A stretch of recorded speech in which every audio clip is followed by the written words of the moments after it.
This section is about perception. What is perception? Perception is how we view things and how we interpret information based on what we view. Now, where does all of this come from? Like, why do we perceive things a certain way?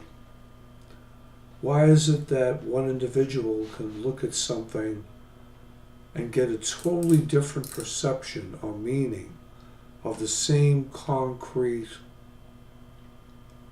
object that they are viewing than the person that was standing next to them? Well, this is a question that's been asked through the ages because everyone has their own identity of how they interpret information. A lot of it comes from educational background, learned responses. In other words, we are told by certain people that certain things mean other things when it comes to viewing and understanding things. And very often, just like wives' tales, information goes from one generation to the next, and no one can prove whether it's really valid or not. Like, where did things come from? Like, why would you think that? But perception usually is based on some identity or characteristic of the individual that goes all the way back to that individual's core values.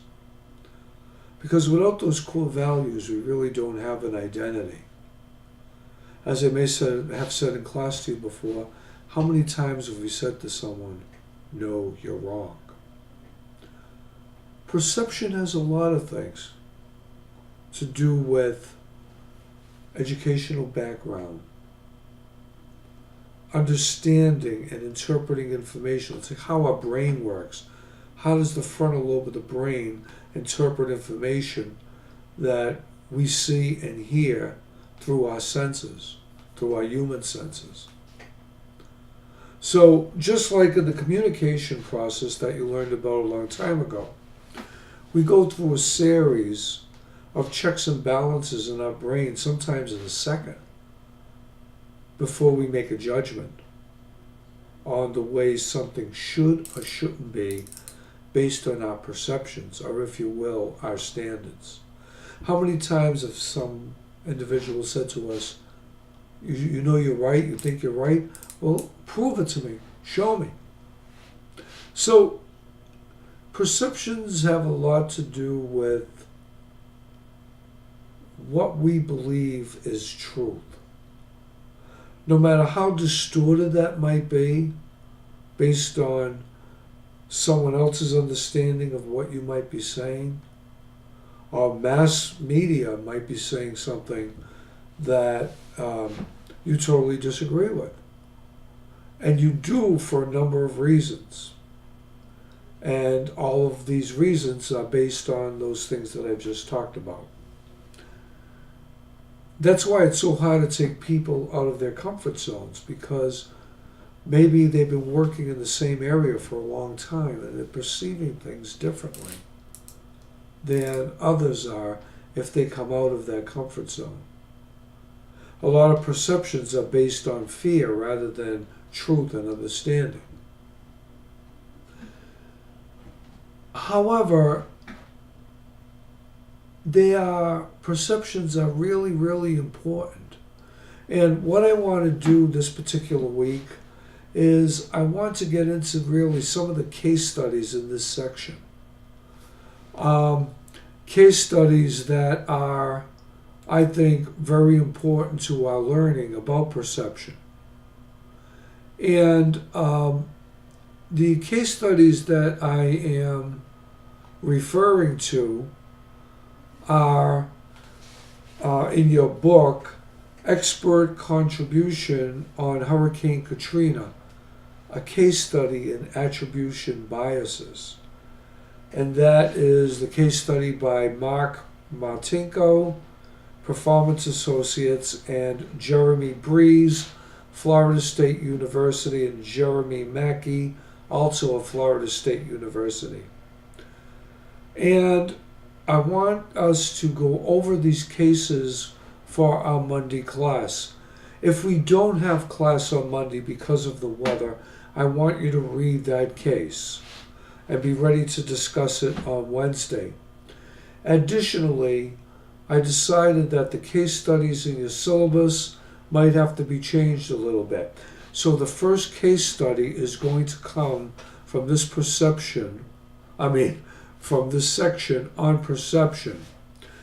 And the case study that I am going to use after this week's class for your first case study is going to be expert contribution